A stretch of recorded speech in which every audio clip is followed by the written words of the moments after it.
టాలీవుడ్ సంక్షోభం 16వ రోజుకు చేరింది. మెగాస్టార్ చిరంజీవి చొరవతో చర్చల్లో మళ్లీ కదలిక వచ్చింది. నిన్నటి చర్చలకు కొనసాగింపుగా ఇప్పుడు ఫిల్మ్ ఛాంబర్తో సమావేశమయ్యారు ఫెడరేషన్ నేతలు. మరి ఇవాళైనా సమస్య ఓ కొలిక్కొస్తుందా? వివాదానికి శుభం కార్డు పడుతుందా లేదా? అసలు ఫెడరేషన్ డిమాండ్లేంటి? నిర్మాతలు పెడుతున్న షరతులేంటి? టాలీవుడ్ సమ్మె పరిష్కారంపై ఉత్కంఠ కొనసాగుతోంది. ఫిల్మ్ ఛాంబర్తో ఫెడరేషన్ నేతల చర్చలు ప్రారంభమయ్యాయి. ఫిల్మ్ ఛాంబర్ అధ్యక్షుడు భరత్ భూషణ్తో సమావేశం జరుగుతుంది.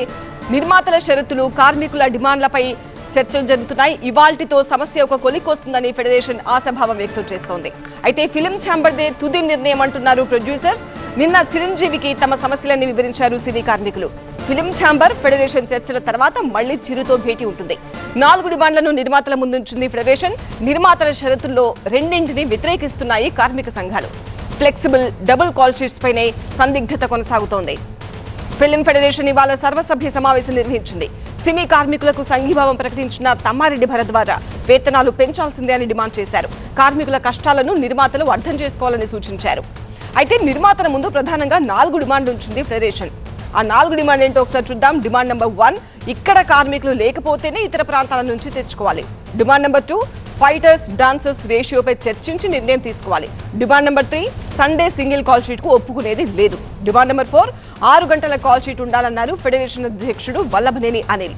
30% వేతనాలు పెంచితే రేపటి నుంచే షూటింగ్స్ లో పాల్గొంటామంటున్నారు సినీ కార్మికులు. ఒక లీగ్ లక్ష్మీనారాయణతో మాట్లాడదాం. లక్ష్మీనారాయణ, ఇవాళ జరుగుతున్న చర్చల్లోనైనా సమస్యకు ఒక పరిష్కారం లభించే సూచనలు కనిపిస్తున్నాయా?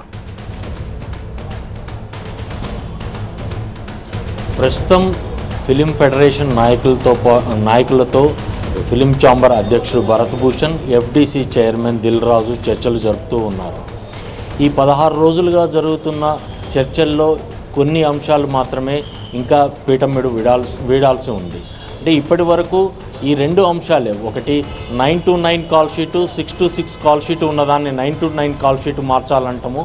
ఇంకొకటేమో సండేస్ వర్కింగ్ హాలిడేస్లో డబుల్ కాల్ షీట్ ఉంది ప్రజెంట్, అది కూడా యాజ్ ఇట్ ఈజ్గా ఉండాలి అంటాము. కార్మికులు ఈ 2 విషయాల్లో చాలా పట్టుపడుతున్నారు. కానీ నిర్మాతలు మేము పెట్టిన షరతులకు ఒప్పుకుంటేనే చర్చలు అంటున్న దశలో నిన్న తాజాగా నిన్న 15వ రోజుకి చిరంజీవి ఇంటికి చేరింది ఈ బంద్ వ్యవహారం. చిరంజీవి ఇటు 24 క్రాఫ్ట్స్లో 13 క్రాఫ్ట్స్ యూనియన్ వాళ్ళు వచ్చారు. వాళ్ళందరితోటి విడివిడిగా చర్చించి వాళ్ళ సమస్యలు ఏంటి, వాళ్లకు పెంచితే ఎలాంటి ఉపయోగం కలుగుతుంది, ప్రజెంట్ ఎలాంటి వస్తుంది, ఏ రాష్ట్రాల్లో ఎలా ఉన్నాయి అనే విషయాల్ని మొత్తం కూలంకషంగా చర్చించిన తర్వాత వాళ్ళకు కొన్ని సూచనలు చేస్తూ ఈరోజు ఫెడరేషన్లో మీరు జరుపుకుండే సర్వసభ్య సమావేశం జరుపుకోండి, తర్వాత ఫిలిం ఛాంబర్లో మీటింగ్కి హాజరై మీరు ఏమనుకుంటున్నారో అది చాలా క్లియర్గా చెప్పండి.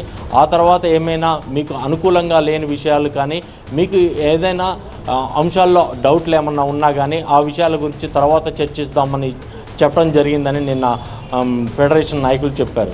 ఇప్పుడు తాజాగా జరుగుతున్న ఈ చర్చల్లో దాదాపు కొలిక్కి వచ్చే అవకాశాలు చాలా ఎక్కువగా ఉన్నాయి.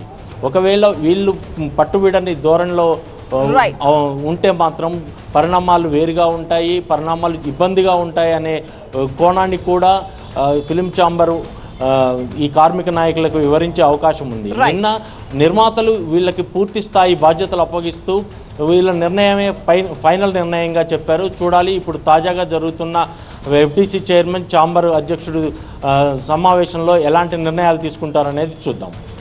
రైట్.